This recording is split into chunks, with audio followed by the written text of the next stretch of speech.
Salam, selamat siang, saudara-saudari pencinta Alkitab. Saya akan berbagi screen. Ya, saya harap sudah nampak di hadapan saudara-saudari mengapa Yesus lahir di Balungan. Ini satu refleksi yang mendahului malam Natal, karena pada umumnya ketika kita merayakan Natal itu dengan macam-macam persiapan, dengan macam-macam kesibukan untuk perayaan, bacaan Injilnya sebetulnya tidak betul-betul kita meditasikan, kita renungkan kedalamannya, kita temukan harta karun kekayaannya. Karena kadang-kadang khotbah pastor juga tidak langsung mengupas Injilnya sendiri, tapi bicara tentang Natal, bicara tentang makna yang memang begitu mendalam dari Natal kelahiran Tuhan Yesus ini. Tapi saya mau ngajak saudara-saudari sebelum waktunya, jadi siang hari ini untuk membaca Injilnya. Lukas bab 2 ayat 1 sampai 20. 20 ayat yang tentu saja mungkin kalau dibaca begitu saja tidak akan jadi monoton. Maka menggali makna palungan seperti tadi dikatakan berkali-kali, ini ya rencana kita siang ini untuk mencari apa makna palungan yang sebenarnya. Dalam arti teksnya sendiri mau bicara apa tentang palungan. Kisah kelahiran Yesus yang diceritakan oleh penginjil Lukas menunjukkan apa makna palungan pada kita. Karena sering kita pikir tadi dengan pengantar itu, palungan yang tidak pantas, hati kita yang tidak pantas, semuanya menunjukkan sesuatu yang memang begitu diajarkan pada kita secara tradisional, bahwa Yesus lahir di antara kita dalam keadaan, dalam kondisi yang begitu memprihatinkan. Lalu ada pertanyaan tadi, mengapa Yesus dilahirkan dengan cara demikian? Mengapa Yesus lahir dalam palungan? Mengapa Yesus lahir di kandang? Pertanyaan teologis kadang-kadang mengangkat ini, masih adakah tempat bagi Tuhan? Seperti dikatakan dalam Injil nanti, tidak ada tempat bagi mereka di rumah penginapan. Apakah hati kita itu sebetulnya seperti rumah penginapan atau seperti palungan yang sebenarnya memang itu yang dicari oleh Tuhan? Kalau kita balik menjadi lebih aktif, menjadi lebih positif, kita mungkin menemukan sesuatu yang lain tentang apa itu palungan. Ini yang mau kita lihat bersama. Kadang-kadang memang tidak salah ya yang kita sering pikirkan palungan sebagai satu tempat yang hangat untuk menyambut bayi, seperti lihat bentuk seperti tangan begini. Palungan yang kosong, tapi justru tempat kosong itu memberi ruangan bagi dia yang sedang datang. Dia yang lahir dan mau masuk ke dalam hati kita. Tapi apakah ada makna lain yang lebih dalam dari sekedar tempat kosong yang tidak pantas itu? Untuk membaca kisahnya, mari kita dengarkan pembacaan dari seorang pendeta ini dari YouTube, atas kortesinya YouTube. Saya ambil waktu sekitar 5-6 menit untuk membaca kisah Injil Natal.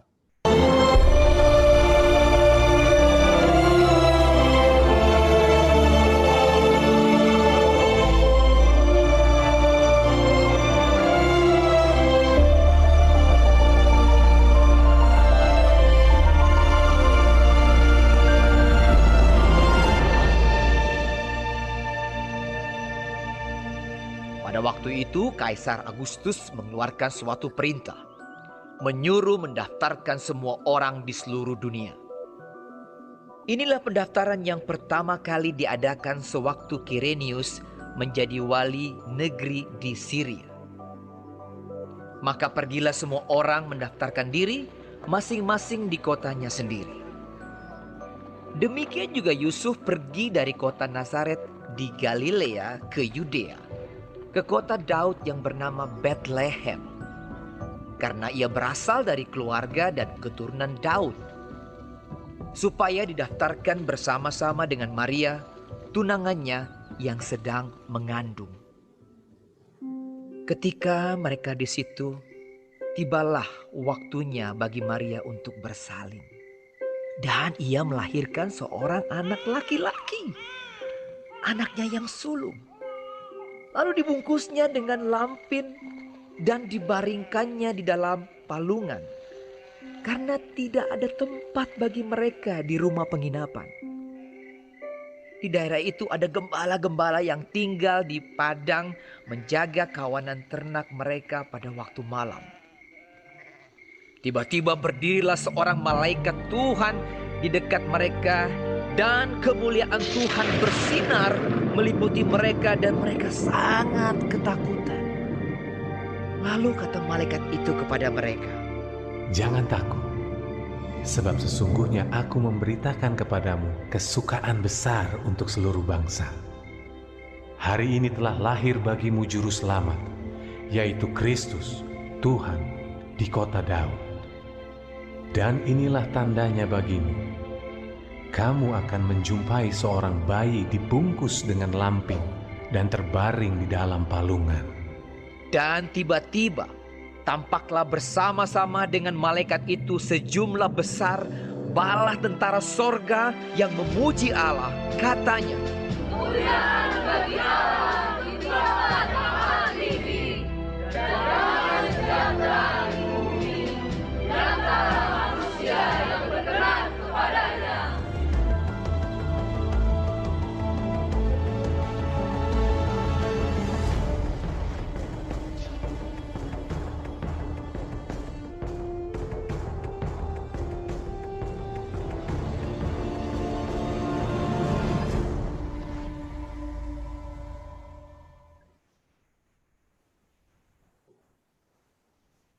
Ya.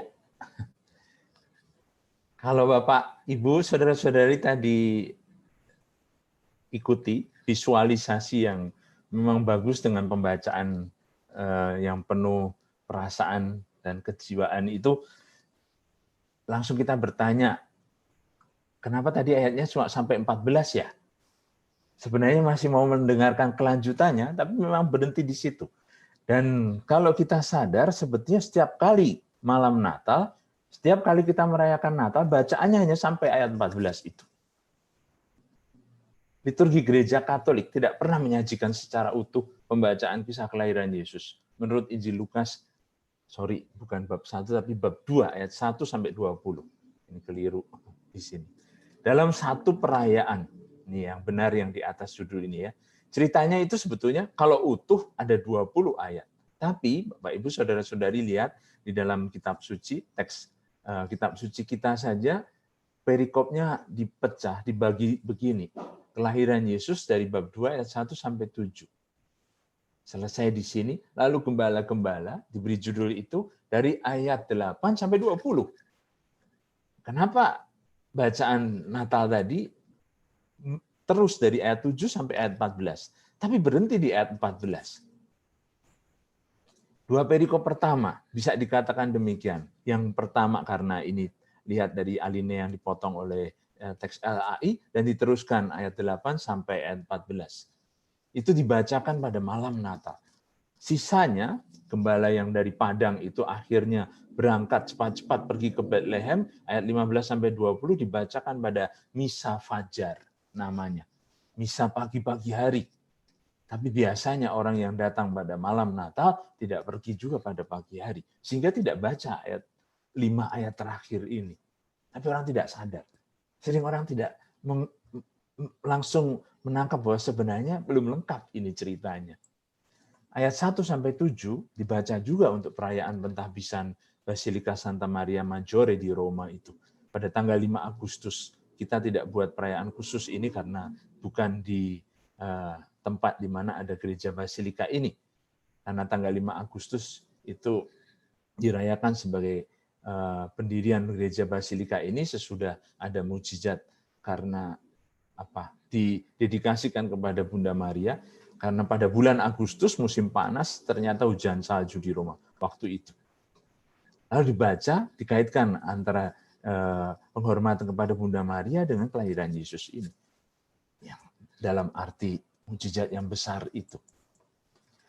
Kalau kita perhatikan, dengan demikian sebenarnya ada 3 bagian cerita. Karena terpotong di dalam teks LAI, tapi dilanjutkan membacaannya dalam liturgi malam Natal, lalu disambung dengan liturgi Misa Fajar, ayat 15-20, maka sebenarnya ada 3 bagian. Kita bisa beri judul begini, kelahiran anak Daud di Bethlehem, dari ayat 1-7 itu. Lalu settingnya, background-nya, latar belakangnya pindah ke padang gembala. Warta para malaikat kepada para gembala itu, yang selesai dengan lagu Gloria dari surga itu. Lalu diteruskan dengan kunjungan para gembala pada anak di Bethlehem. Sekali lagi, dari Bethlehem, settingnya pindah ke padang gembala, lalu kembali lagi ke Bethlehem, karena para gembala itu yang mendengar berita dari malaikat, mau membuktikan apa yang mereka sudah dengar itu dengan menjumpai anak dan kedua orang tuanya di Bethlehem. Dari Bethlehem ke Bethlehem. Jadi sebenarnya ceritanya memang teratur begitu. Tidak bisa dipisah-pisahkan. Ceritanya utuh. Tapi kenapa? Liturgilah yang memang membuat dengan cara demikian. Sebenarnya kita harus merayakan malam Natal dan datang juga pada waktu Misa Fajar. Kenapa? Waktu Misa siang, bacaannya beda lagi. Sudah kita datang sekitar jam 9 atau jam 10 biasanya, kalau masih ingat, bacaan dari Injilnya akan membaca Injil Yohanes bab 1. Dari prolog Injil Yohanes itu.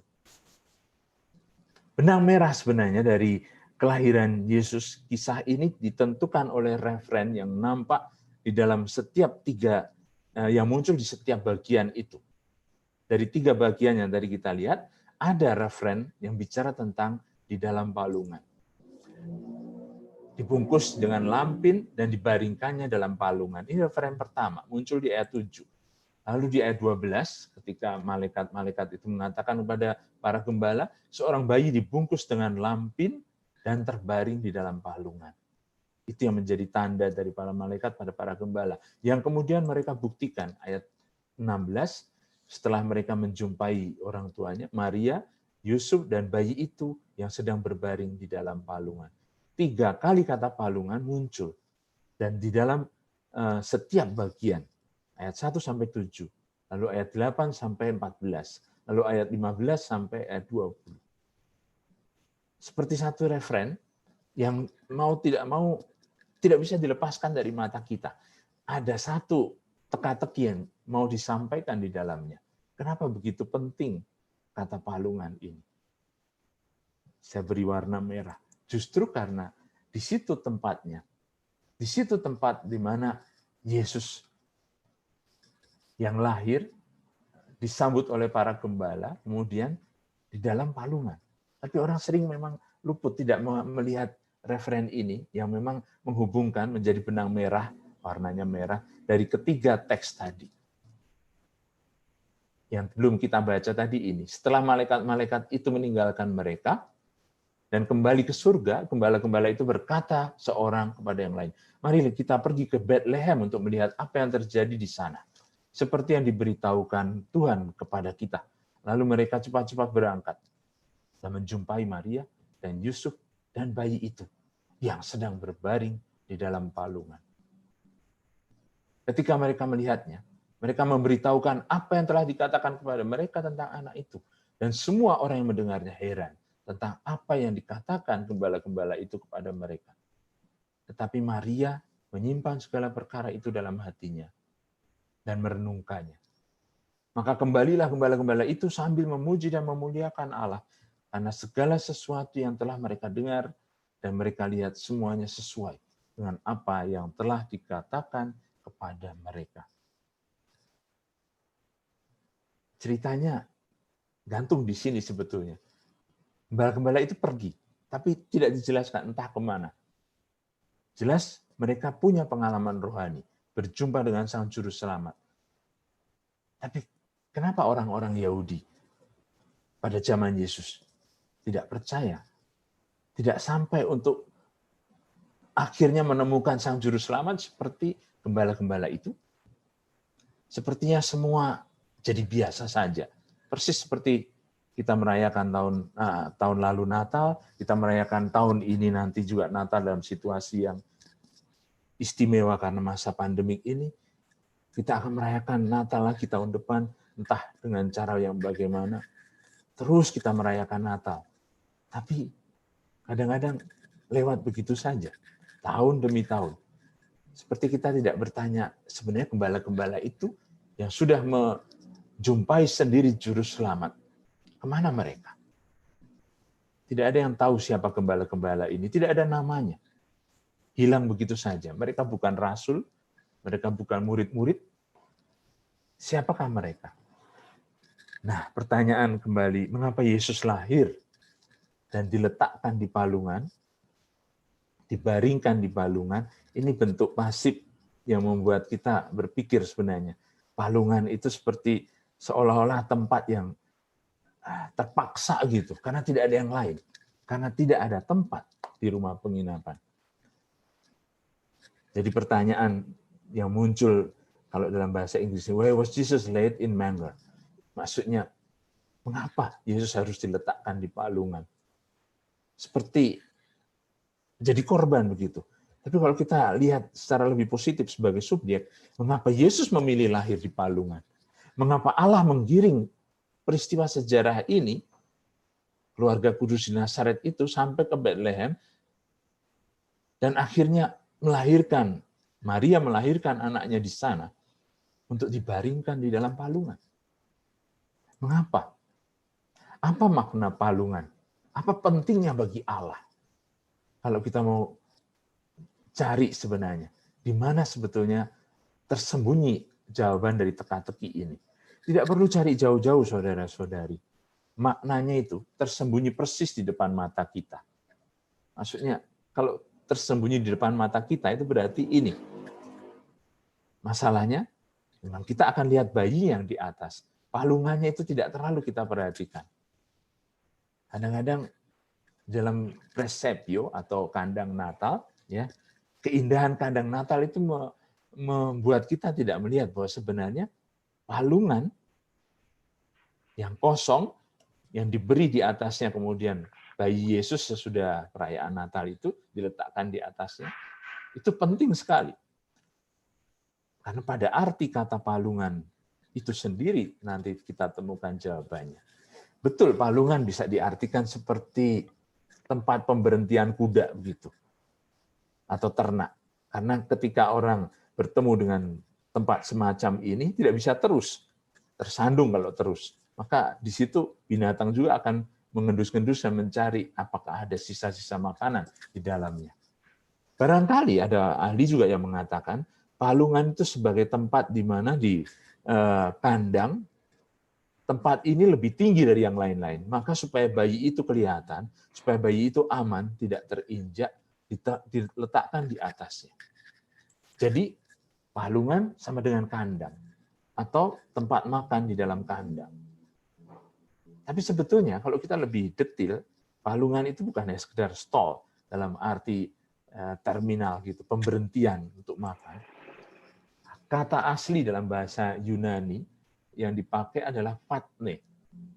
Ini cara bacanya. Terjemahan bahasa Indonesia palungan itu sebetulnya menghilangkan kesamaan bunyi pada kata dasarnya dalam bahasa Yunani.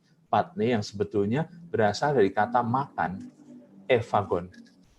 Atau fago berarti saya makan. Dari kata itu muncul kata patne. Artinya bisa patin atau patne itu sebenarnya berarti seperti panganan gitu.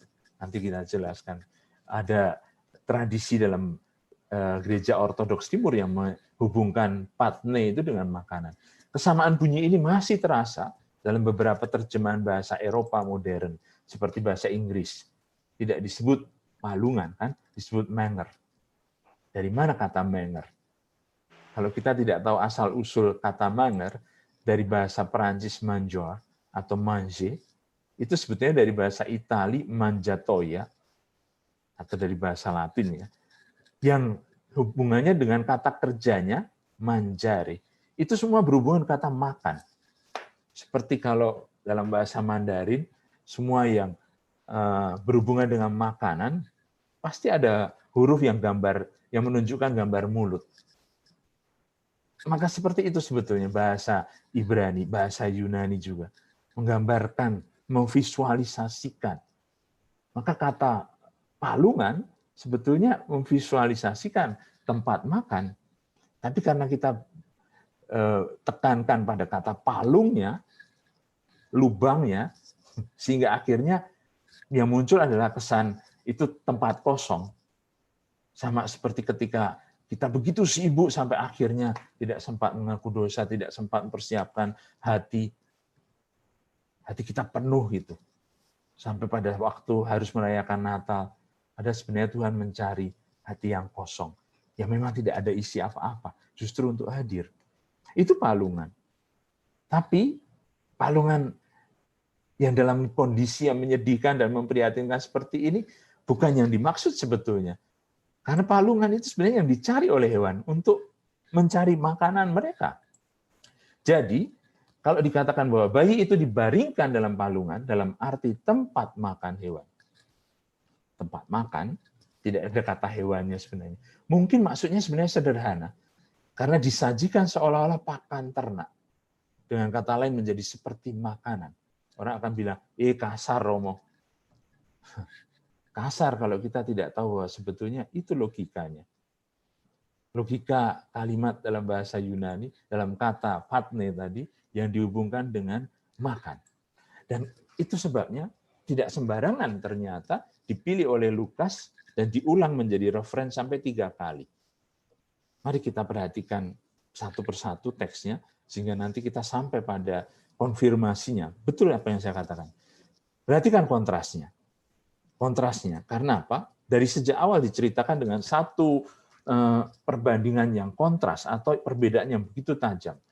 Waktu itu, Kaisar Agustus mengeluarkan satu perintah, menyuruh mendaftarkan di seluruh dunia semua orang. Inilah pendaftaran yang pertama kali diadakan sewaktu Quirinius menjadi wali negeri. Wali negeri itu berarti gubernur. Gubernur itu berarti orang yang menjadi pemimpin di satu kota, di satu daerah, berarti menjadi primat. Sama seperti Kaisar Agustus seorang kaisar. Maka pergilah semua orang mendaftarkan diri masing-masing di kotanya sendiri. Demikian juga Yusuf pergi ke kota Nazaret di Galilea ke Yudea, ke kota Daud yang bernama Bethlehem. Karena ia berasal dari keluarga dan keturunan Daud, supaya didaftarkan bersama-sama dengan Maria, tunangannya yang sedang mengandung. Ketika mereka di situ, tibalah waktunya bagi Maria untuk bersalin. Dan ia melahirkan seorang anak laki-laki, anaknya yang sulung. Teks tidak peduli sebetulnya dengan kronologinya. Bapak, Ibu, Saudara-saudari tadi ingat dalam film, Maria melahirkan dulu anaknya yang sulung itu, baru kemudian diletakkan dalam palungan, artinya dicari kandangnya, atau sebenarnya Maria dan Yusuf sudah berkeliling dulu untuk mendaftar dan kemudian mencari tempat penginapan dan tidak ketemu. Mana yang lebih dulu? Yang jelas tampaknya dari teks seperti mau dikatakan bahwa Maria tidak tahan lagi, lalu bersalin dan melahirkan anak laki-laki, anaknya yang sulung berarti yang pertama, dibungkus dengan lampin dan dibaringkannya di dalam palungan. Karena tidak ada tempat bagi mereka di rumah penginapan. Jadi seperti apakah mereka itu sudah sempat mendaftarkan diri atau belum, kita juga tidak tahu. Apakah di sini Yesus sudah masuk dalam daftar yang disensus itu, atau yang jelas keadaan seperti ini tidak mengenakkan. Melahirkan pada waktu perjalanan. Itu bagi Maria tentu saja sesuatu yang sangat sulit. Tapi yang mau ditampilkan oleh teksnya, coba perhatikan, primat kerajaan atau kekaisaran Romawi yang dikontraskan atau dibandingkan dengan anak sulung Maria ini. Dua-duanya orang pertama. Yang satu orang pertama di seluruh kekaisaran, yang satu anak pertama dari Maria. Tapi di mana sebenarnya bedanya? Karena justru orang sering memperhatikan yang besar-besar itu, yang hebat-hebat, tapi tidak melihat bahwa yang kecil ini yang dipilih Allah. Justru yang di tempat yang tidak diperhatikan itu, kita seperti punya persepsi, satu kandang Natal yang betul-betul dilingkupi oleh satu panggung dunia gitu. Tapi pandangan kita dari panggung dunia, panggung kekaisaran, diarahkan, difokuskan seperti kalau orang menonton sepak bola itu, dari pengamatan lapangan stadion dari helikopter, dari visualisasi aerial itu dari langit, sampai akhirnya tatapan atau pandangan mata kita jatuh ke poin yang dilemparkan oleh wasit untuk menentukan siapa yang harus menendang bola. Kepada bolanya di tengah lapangan. Itu yang terjadi. Dinamika Lukas menceritakan dengan cara begitu. Dan itulah yang mau ditonjolkan karena Tuhan yang memimpin sejarah ini. Bukan dengan peran orang-orang besar, tapi dengan mengajak kita untuk tunduk, merunduk sampai ke palungan itu.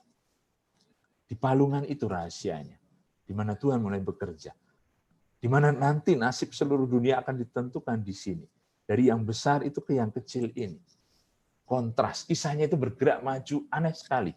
Mempersempit panggung ceritanya. Mulai dari seluruh kekaisaran Romawi, di bawah Kaisar Agustus, menyempit sedikit ke wilayah Syria, di bawah wali negeri Kyrenius, menuju ke Bethlehem, sudah menyempit lagi, tapi dengan sebutan kota Raja Daud, untuk sampai pada palungan di kandang, di mana terbaring bayi yang baru dilahirkan, namanya pun tidak disebut di sini. Tapi ranjang itu ranjang ukuran raja, betul. King size bed, betul. Karena apa? Bayi dalam palungan itu nanti akan dipanggil memerintah, bukan hanya atas Israel, seperti Daud bapaknya, melainkan atas semua orang di seluruh dunia, seperti Kaisar Agustus. Lukas tidak mengatakannya memang, tapi kita dituntun pelan-pelan untuk mengenali cara Allah, menurunkan orang-orang yang berkuasa dari tahtanya, meninggikan orang-orang yang rendah, seperti kata hidung mamanya, Ibu Yesus Maria. Nah, sebelumnya ketika bertemu dengan Elizabeth sudah menghidungkan hal ini, karena itulah cara Allah bekerja. Kita diajak untuk mengakui kehadiran yang tersembunyi dari Tuhan, karena Dia yang memimpin peristiwa-peristiwa sejarah dengan cara yang terakhir akan selalu menjadi yang pertama. Bukan yang pertama, tapi yang terakhir yang tidak diperhatikan, itu nanti akan menjadi penentu sejarah keselamatan. Saya kira kita ingat cerita ini mirip dengan satu kisah pemilihan Raja Daud sendiri. Kalau ditekankan oleh Lukas, nama Daud begitu penting, karena sebetulnya waktu dia dipilih dan diurapi menjadi raja, dia juga dianggap sebagai orang yang tidak terhitung. Dari antara ketujuh anak Isai, Daud tidak dihitung. Jadi ketika Samuel mau bertanya, apakah ini semua anakmu? Mulai dari Eliab, ternyata Isai, bapaknya, tidak langsung memperkenalkan Daud yang waktu itu sedang menggembalakan domba. Samuel diutus oleh Tuhan untuk memilih salah satu dari antara anak Isai, orang Bethlehem itu, seorang yang akan menjadi raja bagi Israel. Mulai dari yang sulung, Eliab. Tapi Tuhan tidak memilih seorang pun dari antara mereka. Bukan yang dilihat manusia, yang dilihat Allah. Allah melihat hati, bukan penampilan. Sebaliknya, yang bungsu, anak yang terakhir, yang waktu itu sedang menggembalakan domba, dan dilupakan oleh Isai bapaknya, dialah justru yang diurapi oleh Tuhan sebagai raja melalui Samuel. Demikian, bayi dalam palungan itu juga akan dipanggil memerintah, bukan hanya atas Israel, seperti Daud bapaknya ini, melainkan atas semua orang di seluruh dunia. Seperti Kaisar Agustus. Karena itulah hukumnya. Yang terkecil menjadi yang terbesar. Yang terakhir menjadi yang pertama. Dan memang, coba perhatikan sekarang kesamaannya. Kalau dikatakan Daud Raja, mirip sebenarnya penekanan di awal. Kaisar Agustus, Raja Daud. Tapi apakah sebetulnya anak yang lahir ini akan disebut raja seperti Daud nenek moyangnya, atau seperti Kaisar Agustus? Atau Daud dipilih sebagai raja, diurapi sebagai Mesias karena dia gembala. Jadi mana sebetulnya? Raja atau gembala? Gembala umat itu sebetulnya menggembalakan umat seperti domba-dombanya. Menghitung domba-dombanya, tapi bukan dengan cara sensus seperti seorang raja dan kaisar. Cacah jiwa seperti ini yang menyusahkan orang. Justru orang-orang miskin yang sudah repot kehidupannya, harus pindah semua, bermigrasi dari satu tempat ke tempat lain, untuk mengikuti aturan raja, aturan pemimpin yang mau menghitung mereka supaya mereka bisa didaftar untuk diberi atau pajak atau dijadikan kemudian pasukan ketika negara sedang dalam perang. Untuk wajib militer. Cacah jiwa atau sensus tidak pernah mendapat sesuatu yang positif di mata Tuhan dalam kitab suci. Tapi itulah dosa terbesar Raja Daud juga. Kalau kita ingat, dosa Raja Daud bukan mengambil istri orang lain, istri Uria. Dosa terbesar Raja Daud adalah membuat sensus. 1000 tahun sebelum sensus yang diadakan oleh Kireneus ini. Daud, raja pertama Israel itu pernah mengeluarkan perintah untuk mengadakan pendaftaran di seluruh umat Israel dari Dan sampai Beersheba. Yoas, panglimanya, sebetulnya sudah enggan. Tidak enak karena merasa ada sesuatu. Bukan begini caranya. Caranya menjadi pasukan dari Tuhan sendiri. Tapi Daud yang sudah menjadi raja mau mengetahui jumlah orang yang ada di bawah kekuasaannya. Hal itu menjadi dosa terbesar yang dilakukan Daud. Sampai kitab Tawarikh menyebut iblislah yang menghasut Daud. Bukan Daud sendiri sebenarnya, hanya untuk menjaga supaya namanya tetap tidak tercemar. Karena dosa itu begitu memalukan. Dan saudara-saudari kita tahu, murka Tuhan langsung kena pada Daud, sehingga melalui nabinya, Gad, Daud dihukum, disuruh memilih 3 hukuman. Terjebak oleh kelaparan, artinya berarti negara atau kerajaannya dikepung oleh musuh sehingga mereka tidak bisa mendapatkan makanan sampai kelaparan.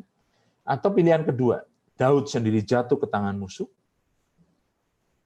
Atau pilihan ketiga, jatuh ke tangan Tuhan. Itu berarti Tuhan mendatangkan wabah penyakit ke tengah-tengah umat, ke tengah kerajaan Daud.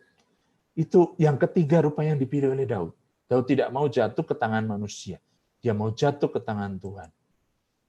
Maka dosa ini menjadi sesuatu yang betul memalukan bagi Daud sendiri.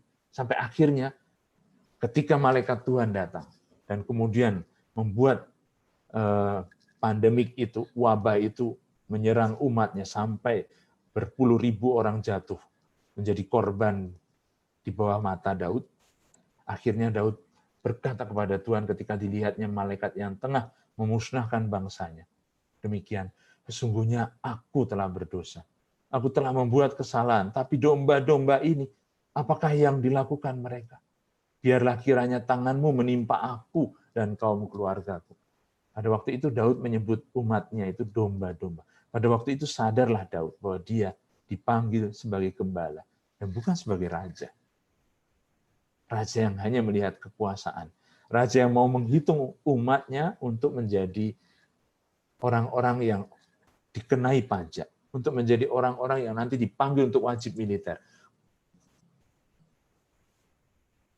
Keturunan Daud yang baru lahir itu di Bethlehem, persis berkebalikan nasibnya. Sekalipun dipanggil untuk memerintah seluruh dunia, dia memilih terbaring di dalam palungan. Memilih lahir dalam palungan. Bahkan menundukkan diri di bawah hukum manusiawi sebagai yang terakhir dari mereka yang didaftarkan dalam sensus kaisar itu. Karena bayangkan, ketika orang sedang sibuk-sibuk mencatatkan diri, Maria sibuk-sibuk untuk melahirkan anaknya. Menjadi yang terakhir justru dalam situasi yang sulit seperti itu. Yesus tidak memaklumkan sensus penduduk. Dia menjadi korban sensus. Dia lahir dalam perjalanan. Bisa dibayangkan bagaimana melahirkan dalam perjalanan sesuatu yang sangat tidak enak. Tapi itulah yang dipilih. Menjadi solider, senasib dengan orang-orang yang mengungsi. Menjadi senasib dengan orang-orang yang mencari suaka. Maka ini sebetulnya arti palungan. Ketika Yesus menemukan tempatnya di sana. Justru untuk mengembalikan konsep raja kepada konsep gembala. Daud yang dipanggil menjadi raja lupa bahwa panggilan awalnya sebenarnya adalah gembala. Justru dengan niatnya, dengan keinginannya untuk membuat sensus, dia melukai hati Allah. Karena justru dengan demikian, seperti kata Nabi Yeskiel, Daud justru malah tidak tampil sebagai gembala Israel yang sejati.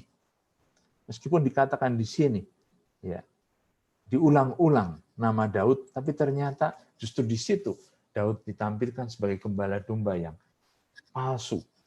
Kepada sang gembala itu sebenarnya anak bungsu Isai yang dipanggil di Bethlehem, Allah sudah berfirman, akulah yang mengambil engkau dari padang ketika menggiring kambing domba untuk menjadi raja atas umatku Israel. Gembala itu tugasnya melindungi domba-domba dari sang pemangsa. Seperti kata Daud kepada Saul pada waktu itu dia masih gembala, hambamu ini biasa menggembalakan kambing domba ayahnya. Apabila datang singa atau beruang yang menerkam seekor domba dari kawanannya, aku mengejarnya, menghajarnya dan melepaskan domba itu dari mulutnya.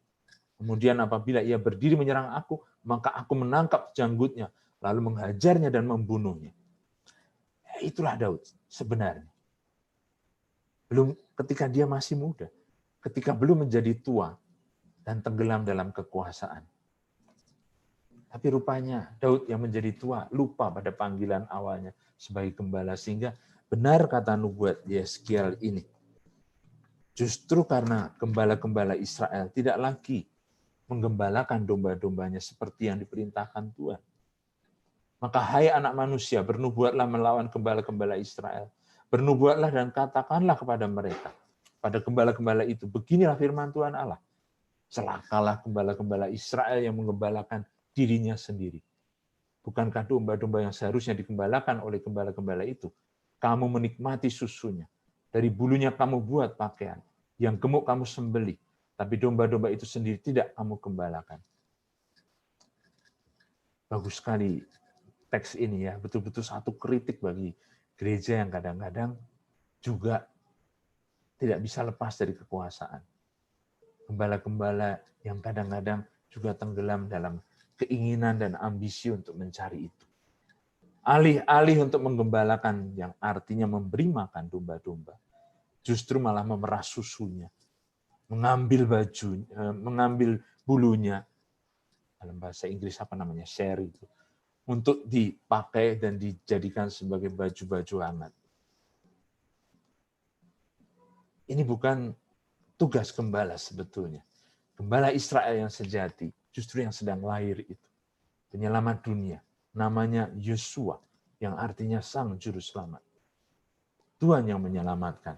Dialah yang akan memilih gembalanya sendiri dan memilih di antara anak manusia untuk menjadi akhirnya putranya sendiri. Semua orang diwakili dengan cara tertentu sejak dari awal dalam pemerintahan Kaisar Agustus itu. Oleh karena itu malaikat Tuhan akan berseru damai sejahtera di bumi di antara manusia yang berkenan kepadanya. Mereka yang punya hati gembala. Ia akan menjadi gembala semua orang yang menuruti hati Allah, yakni Dia yang mencintai kawanan dombanya. Alih-alih melahap dan membinasakan domba-domba, Dia memberi mereka makan. Orang-orang pertama yang nanti menjadi sasaran kabar gembira ini, kabar gembira dari gembala yang sejati, makanan untuk domba-domba, dari malaikat yang diutus untuk mencari tempat makan hewan di Bethlehem, itulah para gembala yang tadi mendapat penglihatan, penampakan dari surga. Tanda dari surga itu adalah palungan. Bayi yang dibungkus dengan kain, terbalut dengan kain seperti roti yang baru keluar dari oven, dibungkus dengan kain, lalu akhirnya diletakkan di dalam tempat makan. Itulah palungan di Bethlehem. Bapak, Ibu, Saudara-saudari, mungkin tidak pernah pikir kesesuaian kata ini. Tempat makan di Bethlehem, yang artinya apa? Bethlehem, rumah roti. Ini bukan kebetulan, saudara-saudari, karena apa? Yesus memang memilih dari sejak awal untuk lahir di tempat yang akan menjadi pilihannya. Yaitu ketika nanti dia di hadapan murid-muridnya mengatakan, akulah roti hidup. Barang siapa datang kepadaku, tidak akan lapar lagi. Dari sejak kecil bayangkan, dia sudah mencari tempat. Kenapa lahirnya di Bethlehem? Bukan di Yerusalem. Karena Bethlehem rumah roti. Kenapa di Palungan? Karena Palungan itu tempat makan. Maka kesimpulannya, memang logika ini sulit bagi orang-orang yang berkuasa. Logika ini tidak gampang bagi mereka yang terlalu nyaman tinggal di istana raja. Bukan bagi kaisar atau raja, tapi bagi para gembala berita ini. Malaikat-malaikat Allah itu datang dari surga, dari tempat yang maha tinggi, diutus bukan pada Kaisar Agustus atau Kireneus, juga tidak pada Maria dan Yusuf, tapi pada para gembala yang tidak punya nama. Ada webinar apa gitu? Webinar. Gembala-gembala yang simpatik dan lembut seperti yang menghiasi kandang-kandang Natal kita tidak seharusnya membuat kita lupa akan kenyataan bahwa oleh masyarakat pada waktu zaman Yesus itu mereka sebenarnya dianggap orang-orang yang di luar hukum, gelandangan, yang tinggal bersama hewan, terkenal sebagai orang yang suka mencuri dan berdusta. Oleh karena itu, gembala-gembala seperti ini tidak bisa diperhitungkan sebagai saksi di pengadilan. Orang-orang semacam ini dianggap yang terakhir dari semuanya. Tapi kepada orang-orang semacam ini, malaikat-malaikat itu membawa kabar kesukaan besar untuk seluruh bangsa. Seperti kata malaikat itu, kelahiran Sang Juru Selamat, yaitu Yesus Kristus Tuhan di kota Daud, dengan tanda dari malaikat yang diberikan khusus untuk para gembala.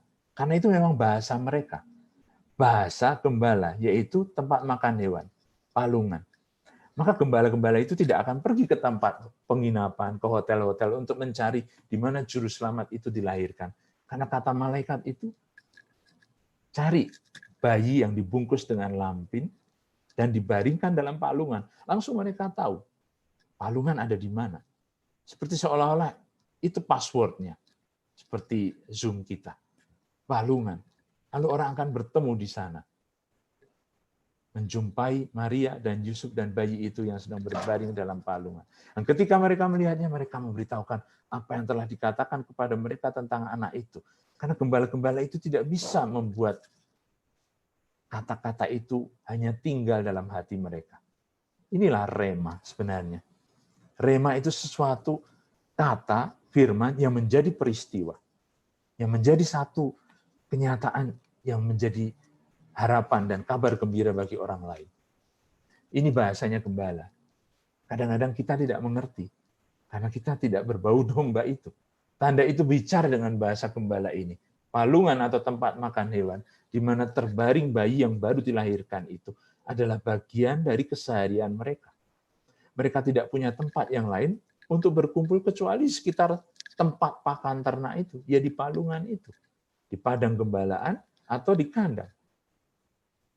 Dan Sang Juru Selamat justru hadir mencari mereka sampai masuk dalam situasi di mana mereka sendiri dilahirkan.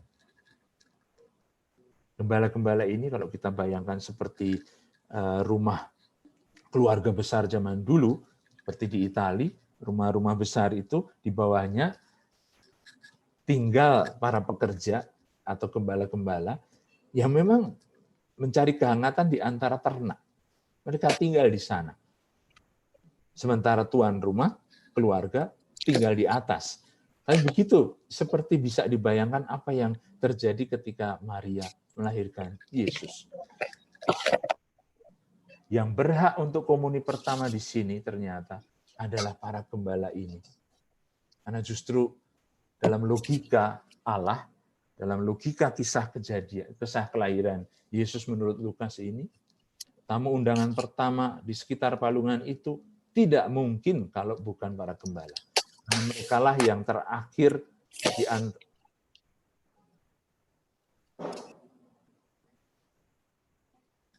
karena mereka lah yang tidak terhitung, mereka yang terakhir dalam hitungan masyarakat. Maka seperti tadi, kenapa dipilih palungan? Karena yang terakhir akan menjadi yang pertama. Karena Tuhan merendahkan yang berkuasa, yang tinggi, dan mengangkat yang hina-dina. Dan disinilah ternyata rahasia palungan itu. Ketika gembala-gembala ini menjadi orang-orang yang bisa menyambut komuni pertama itu. Karena mereka yang berhak untuk dikunjungi oleh Yesus. Palungan itu undangan pertobatan bagi kita yang masih tinggi hati. Masih mencari rasa nyaman yang tidak berani keluar dari diri kita sendiri. Seperti kata Nabi Yesaya, sementara binatang mengenali tempat makan dan pala pemiliknya, karena padanya bergantung kehidupannya, umat Israel itu begitu keras kepala dan buta, sampai tidak memahami bahwa Tuhanlah yang memberi mereka makan. Padanya lah mereka seharusnya berharap dan mengucap syukur. Persis seperti dikatakan Nabi Yesaya di kitab Yesaya bab 1 ayat 3 itu. Dengarlah hai langit, perhatikanlah hai bumi. Sebab Tuhan berfirman, aku membesarkan anak-anak dan mengasuhnya. Tapi mereka memberontak terhadap aku. Lembu mengenal pemiliknya, tapi Israel tidak. Keledai mengenal palungan yang disediakan Tuhannya. Tapi umatku tidak memahaminya. Itulah sebabnya, saudara-saudari, tidak ada di Injil lain dipakai kata palungan ini, kecuali Injil Lukas, yang dilambangkan dengan lembu, sapi. Seperti seolah-olah sejak dari awal dekat dengan lambang ini. Lembu yang mengenal palungannya. Karena umat Israel ternyata keras kepala dan tidak mau bertobat. Justru karena dia yang datang di dalam palungan menjadi makanan bagi domba-dombanya. Gembala yang sejati memberikan hidupnya, memberikan nyawanya bagi domba-dombanya. Apakah ini tidak berarti sebenarnya kita merayakan Natal dengan aroma Paskah? Ya memang, kalau saudara-saudara nanti buka bab-bab terakhir Injil Lukas ketika Yesus diturunkan dari salib oleh Yusuf dari Arimatea, kata yang sama dipakai, dibungkus dengan kain kafan dan dibaringkan di makam. Seperti bayi itu dibungkus dengan lampin dan dibaringkan dalam palungan. Karena tidak ada tempat bagi mereka di rumah penginapan. Betul bahwa di antara orang-orang Yunani, gereja Ortodoks, itu menghubungkan tempat masak roti ini, satu tradisi khusus dengan roti begini, patin, yang memang terkait dengan kata yang kita terjemahkan dengan palungan, padahal sebetulnya itu tempat manggang roti. Roti yang dibakar begini, yang ketika jadi, lalu mengingatkan orang justru lebih dekat pada maksud Yesus. Kenapa dia lahir di palungan? Karena nanti dia akan memberikan tubuhnya dalam rupa roti. Ketika dia membuat perjamuan malam terakhir bersama murid-muridnya, dan itulah tandanya. Ketika dia memecah-mecah roti, murid-murid akan ingat siapa dia. Jadi, itulah kenapa kita tidak bisa melihat palungan di sini dengan bayang-bayang salib di belakangnya. Karena sebenarnya Natal tidak memisahkan kita dari Paskah.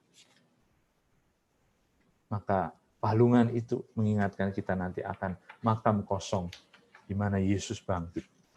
Dia yang lahir, yang memilih tempat yang rendah dan hina ini, sebenarnya justru memilih kita yang rendah dan hina-dina juga untuk menjadi sama-sama dengan dia memerintah dengan satu kasih yang tidak akan habis dan tidak akan terkalahkan.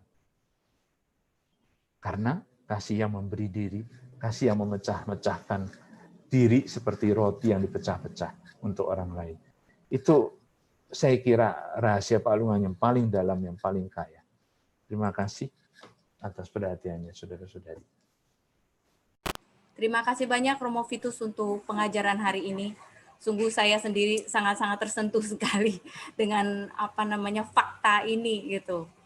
Kalau kan mungkin saya masih nggak tahu bahwa semuanya itu Tuhan sediakan gitu. Kepada Bapak Ibu yang ada pertanyaan, dipersilakan untuk di ruang chat. Sebentar, Romo, saya bacakan ya untuk pertanyaan-pertanyaan ya.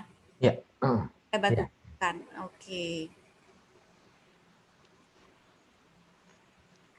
Oke. Romo, untuk PowerPoint boleh kami bagikan kepada peserta? Boleh. Saya kirim juga itunya, renungannya. Kan di PowerPoint kan banyak, hanya gambar sebetulnya. Oh iya. Oke, makasih banyak Romo. Oke. Pertanyaan pertama. Jadi makna palungan di sini berarti Yesus mengorbankan diri menjadi makan tubuh Kristus untuk keselamatan kita. Benar seperti ini, Romo?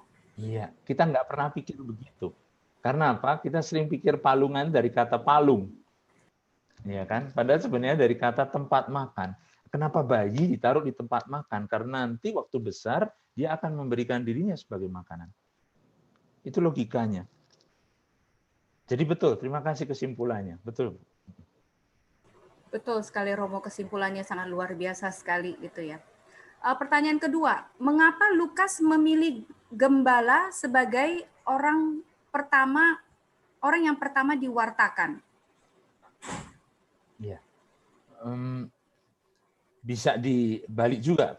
Memilih gembala menjadi orang pertama yang nanti mewartakan, karena gembala-gembala itu kemudian pergi untuk memuliakan Allah, ya kan?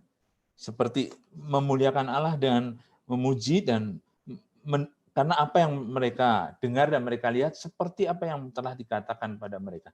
Jadi ini saksi-saksi pertama sebetulnya. Tapi tidak ada lagi ceritanya sesudah itu. Sama seperti nanti waktu Yesus bangkit, siapa yang pertama kali mendapat penampakan itu? Wanita-wanita.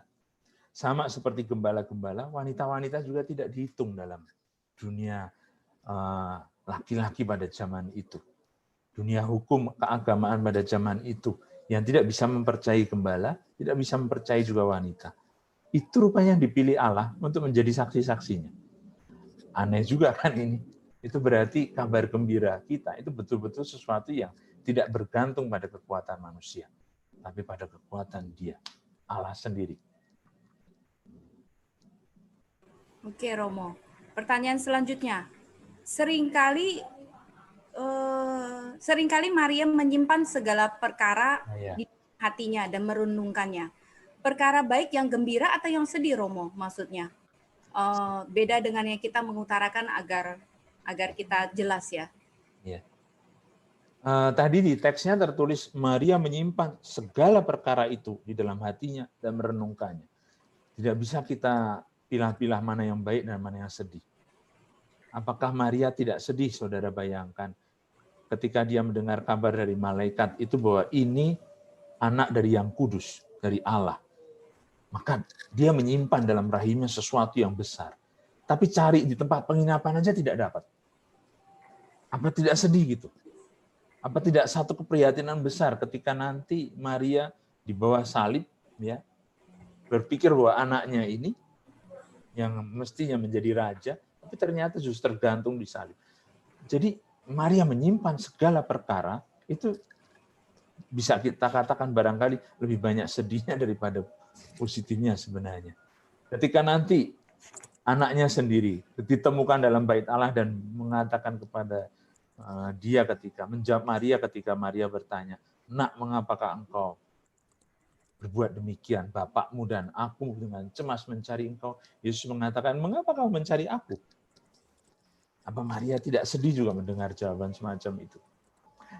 Tidak sedih barangkali kalau kita seperti pembaca sudah tahu bahwa nanti malaikat-malaikat di makam kosong itu juga akan mengatakan pada wanita-wanita, "Mengapa kalian mencari yang hidup di antara yang mati?" Itu sebenarnya perwahyuan. Betul, tapi perwahyuan sesudah lama direnungkan, sehingga kata atau firman itu menjadi rema, menjadi satu peristiwa, menjadi satu kenyataan yang membuat kita akhirnya sampai pada perjumpaan dengan Allah. Itu Bapak Ibu saudara-saudari yang kadang-kadang kita membaca kitab suci hanya berhenti di sini dan tidak masuk ke dalam. Sehingga tidak menjadi sesuatu yang akhirnya seperti Maria, menjadi sesuatu yang betul-betul hebat. Yang namanya kabar gembira itu. Maria menyimpan segala perkara itu dalam hatinya karena dialah teladan bagi kita untuk bermeditasi. Teladan bagi kita untuk merenungkan sabda supaya sabda itu betul-betul menjadi peristiwa, menjadi satu kenyataan dalam hidup kita. Baik Romo. Ini ada pertanyaan dari saya sendiri ya Romo ya. Saya diberikan pengajaran katanya gini.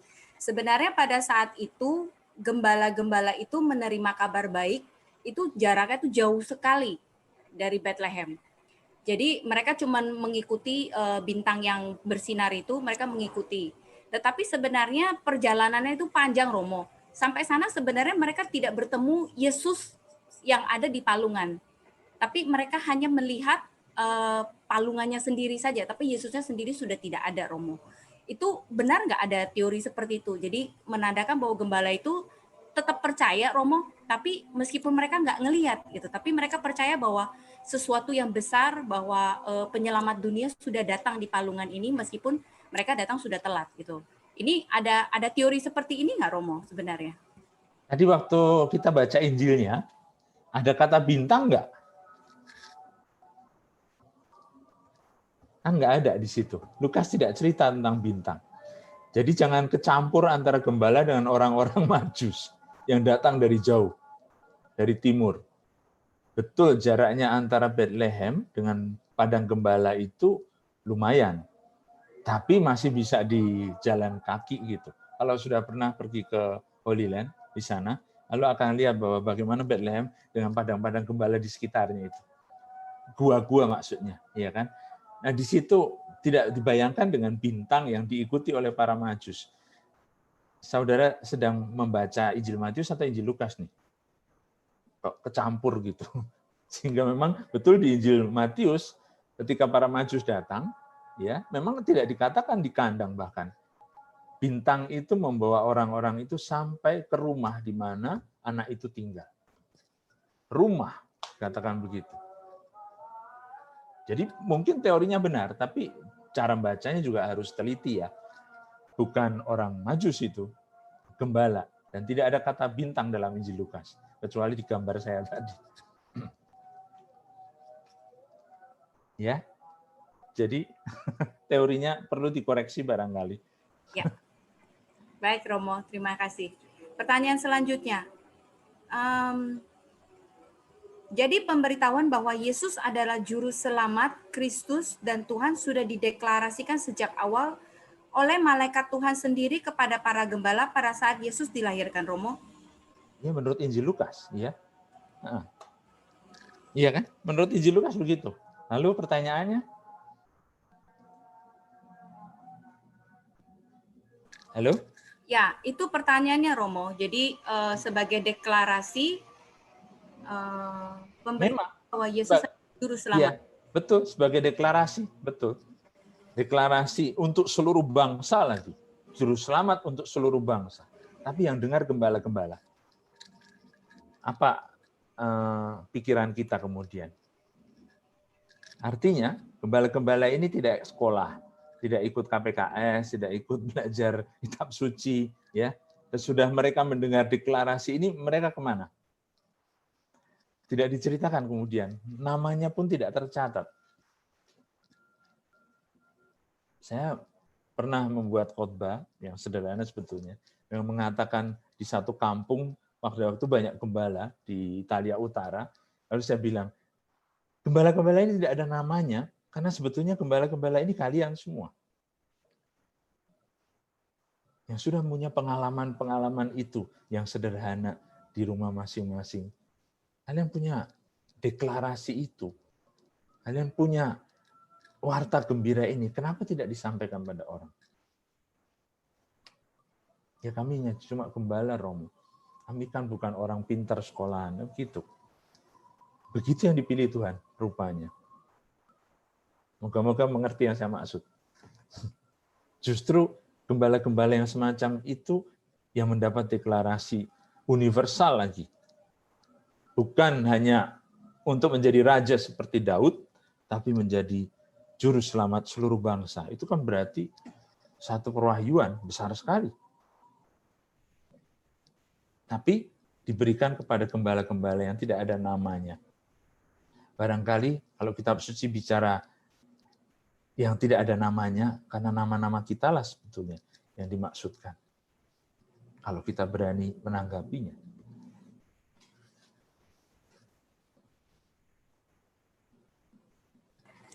Baik, Romo. Pertanyaan selanjutnya. Romo, apakah ada arti atau makna dari kain lampin yang membungkus Yesus? Ya, pertanyaan bagus ini.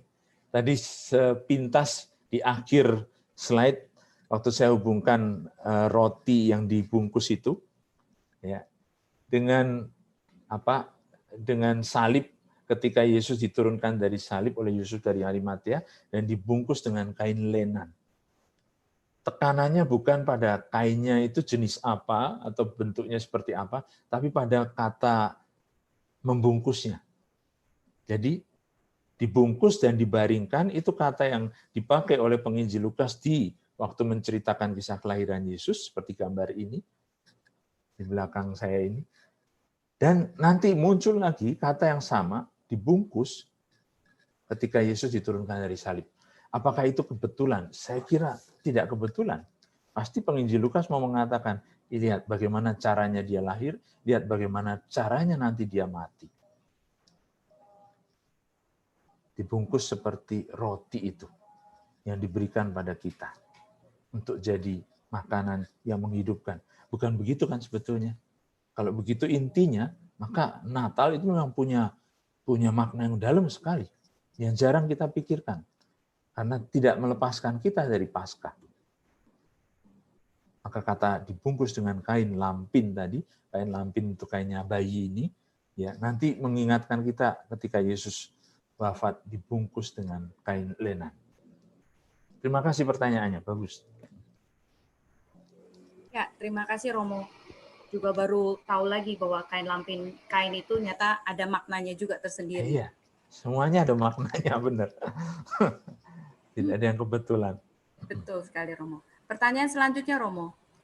Ada anjuran untuk membaca Injil Lukas terdiri dari 24 bab sejak awal Desember. 1 bab 1 hari, selesai pada tanggal 24 Desember sehari sebelum Yesus lahir. Sehingga kita bisa lebih memahami makna Natal. Benarkah demikian Romo? Sudah dibuat belum? Saya salut betul ajakan itu. Karena baca 1 bab sehari tidak gampang juga loh ya. 24, sehingga pada waktu Natal diandaikan kita sudah selesai baca Injilnya. Ada bab-bab dalam Injil Lukas itu yang panjang sekali. Lihat saja, bab 2, ayat 1 sampai 20 saja, waktu kita baca kata demi kata begini, semua ada artinya. Tidak bisa 1 hari selesai renungannya. Itu masih selesai di ayat 20 loh.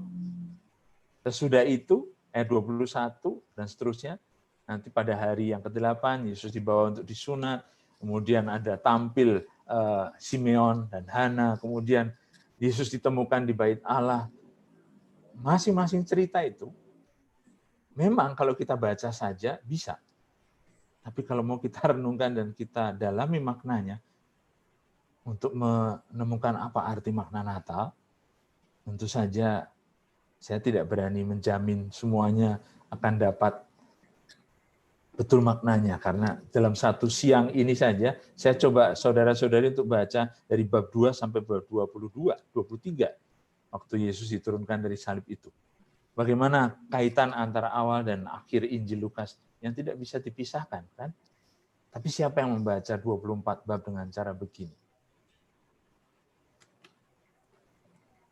Saya setuju kalau kita bacanya memang dengan satu cara tertentu. Artinya bukan hanya dengan kepala, tapi dengan hati.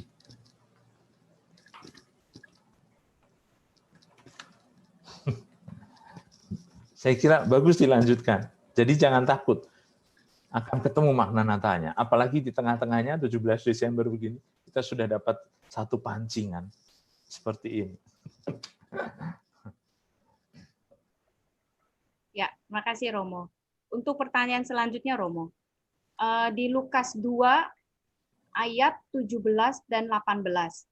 Kan dikatakan bahwa begitu gembala ketika mereka melihatnya, mereka memberitahukan apa yang dikatakan kepada mereka tentang anak itu. Dan semua orang yang mendengarnya heran tentang apa yang dikatakan gembala-gembala itu kepada mereka. Ya.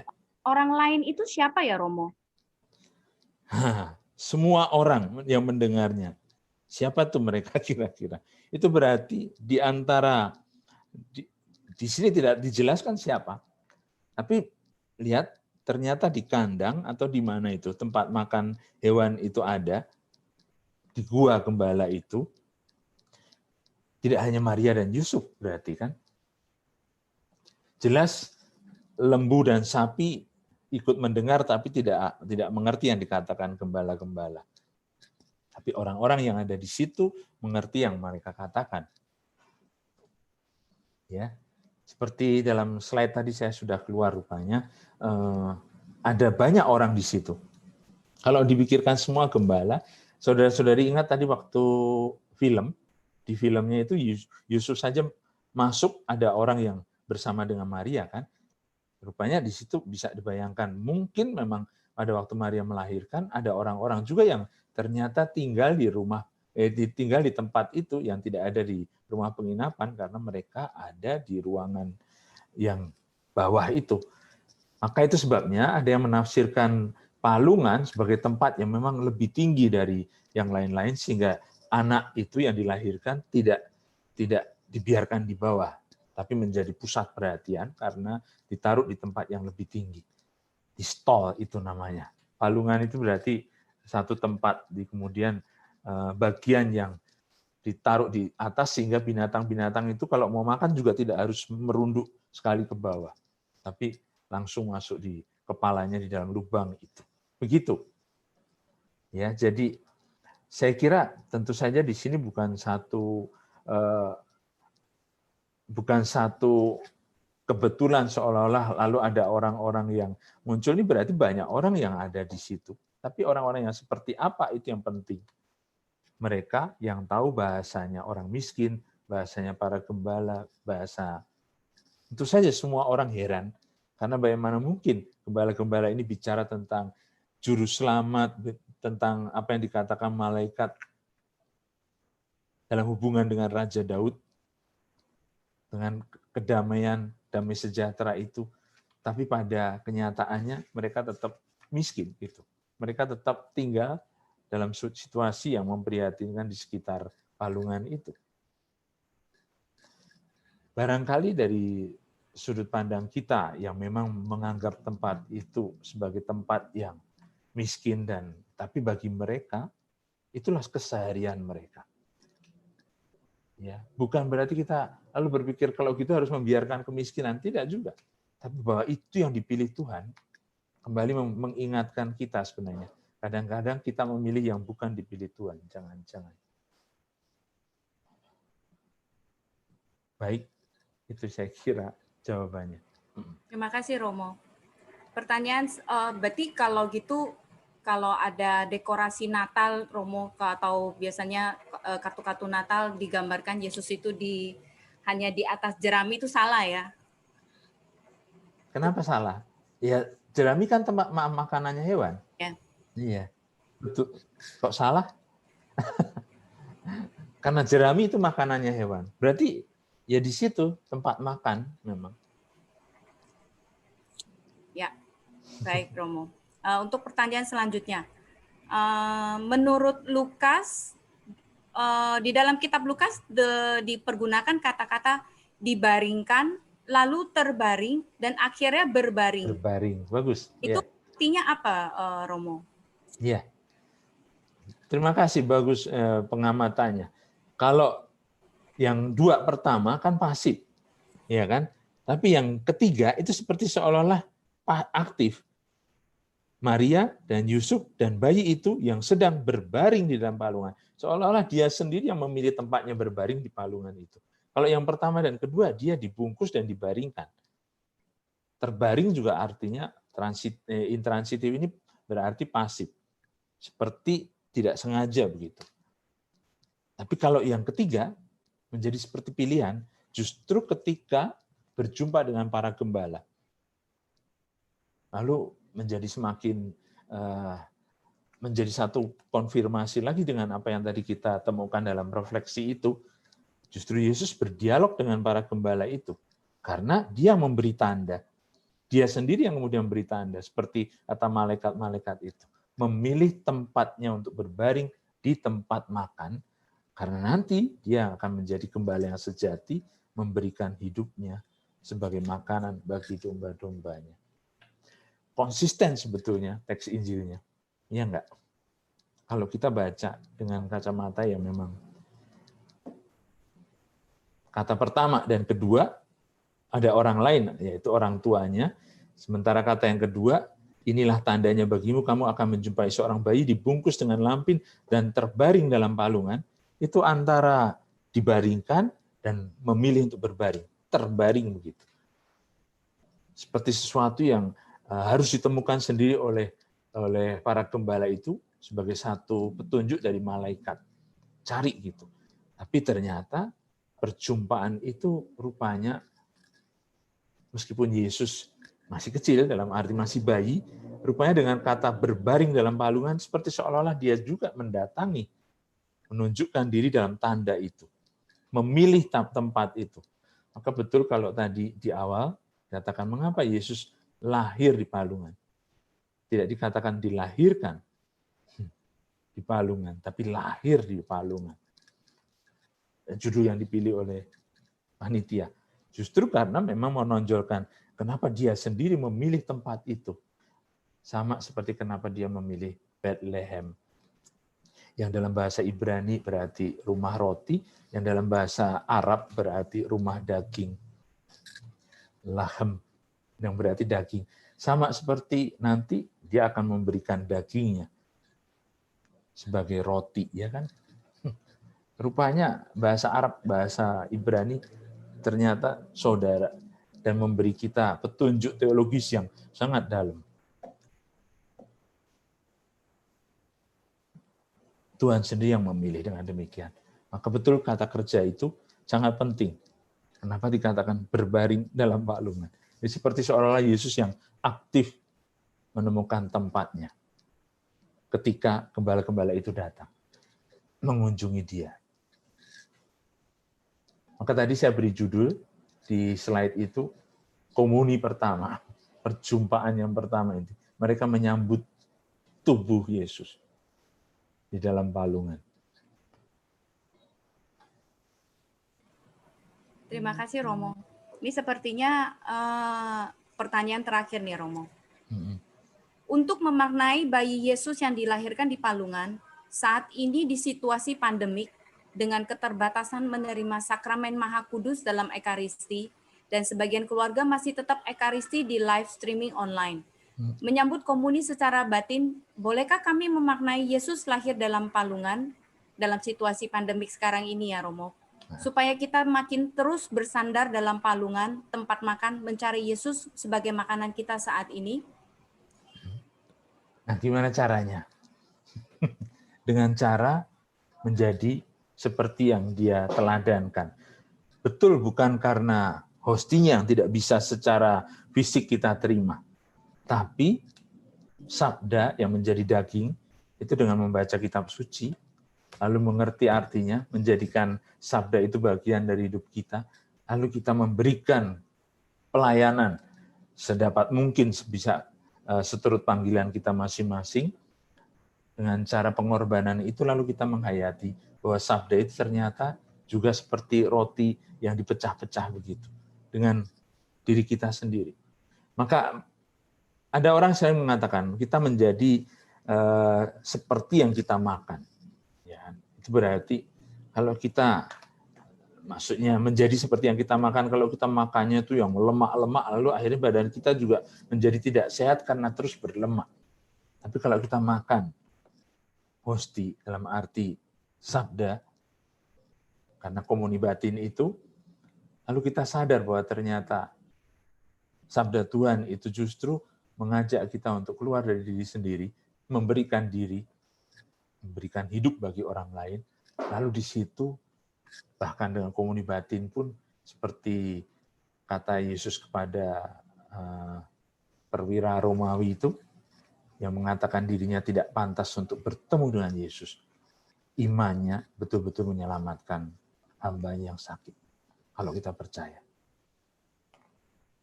Di situ baru menjadi rema. Betul. Terima kasih pertanyaannya. Dalam situasi seperti ini, butuh orang-orang yang punya kepercayaan seperti itu. Yang membuat sabda betul-betul menjadi daging dalam diri kita. Lalu membuat kita berani untuk bertindak dan berbuat seperti Yesus. Buat untuk orang lain, buat untuk kita pertama-tama. Marilah saudara-saudari kita satukan hati untuk bersyukur pada Tuhan atas segala yang baik yang Dia berikan pada kita semua sampai hari ini ketika kita memasuki novena untuk mempersiapkan hati kita menyambut perayaan Natal. Dalam nama Bapa dan Putra dan Roh Kudus. Amin.